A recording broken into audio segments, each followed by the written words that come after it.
So a chemical reaction can also involve the change in temperature.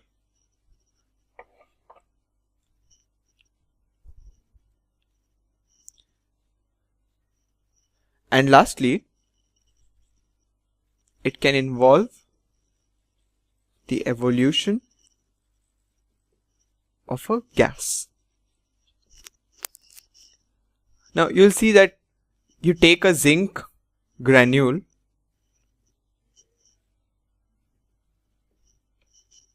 and you take some hydrochloric acid, HCl,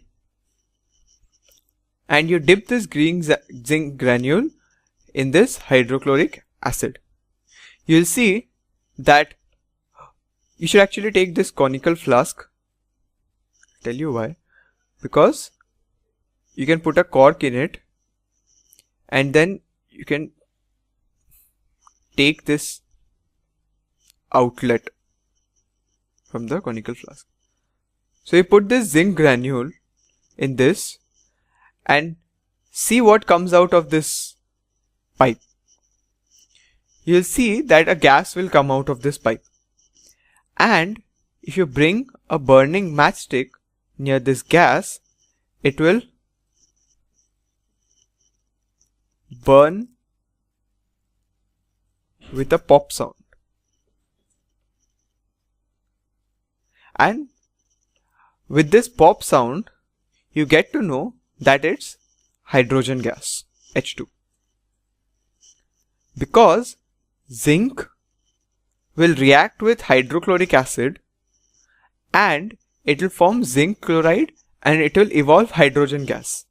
And this hydrogen gas will come out of this tube, and then when the burning matchstick is brought near this gas, it will burn with a pop sound.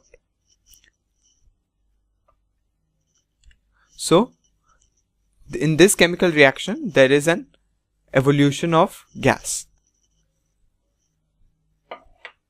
So generally, these are the 4 things which tell you whether a chemical reaction has taken place or not. So there might be a direct question where you can be asked what factors determine that a chemical reaction has taken place. So you need to write down these 4 things. And they can also ask you give examples. So like I gave the examples, just give one example of each factor.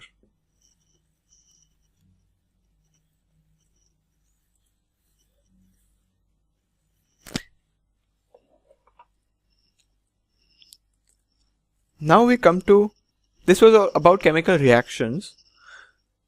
Now a reaction, you need to write it down so that you can study it. So how to write it down? You cannot write that magnesium reacts with oxygen to form magnesium oxide. That is very cumbersome to write. So you have this chemical equations. Chemical equations basically describe the chemical reaction.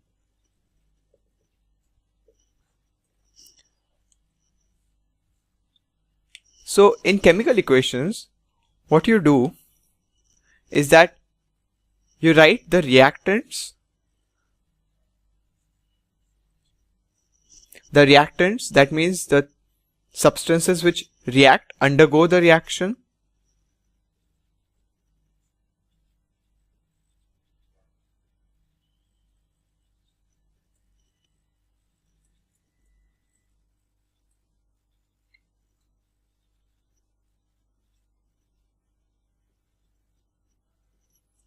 And you have products.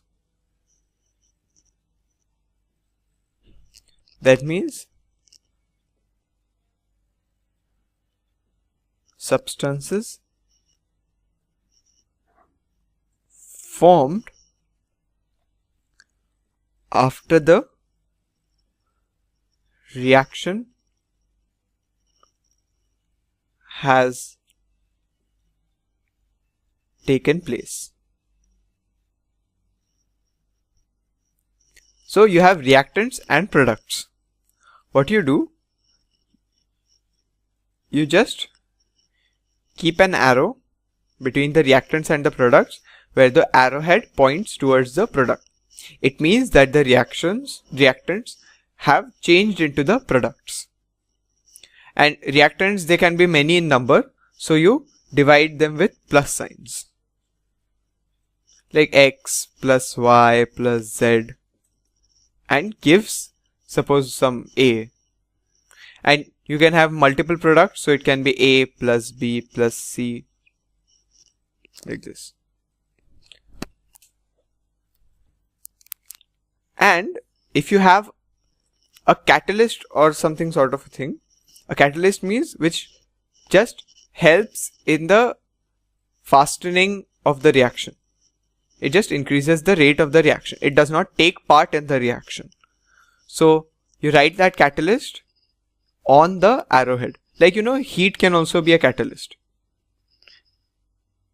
So this heat or something you can write, or it can be any other substance also, can write on top of the arrowhead. So this is how you write chemical equations. And while writing these chemical equations, you never write the full name of the reactant. You only write the formula. Like in our magnesium example, you have magnesium reacting with oxygen to form magnesium oxide.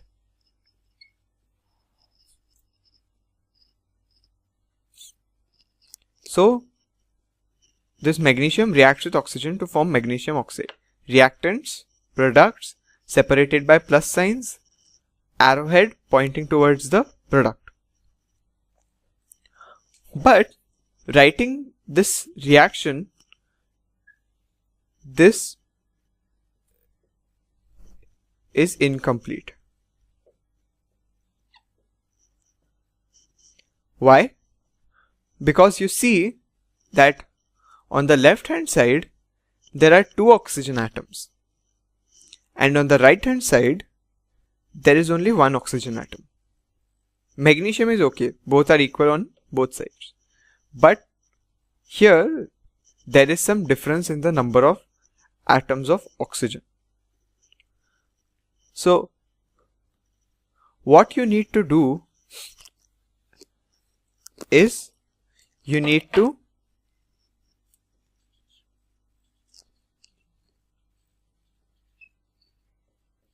balance the equations.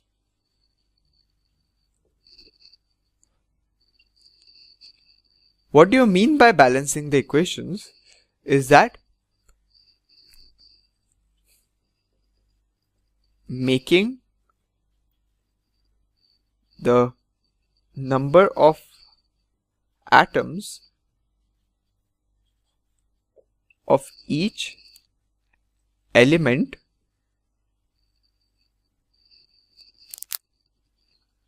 equal on both sides.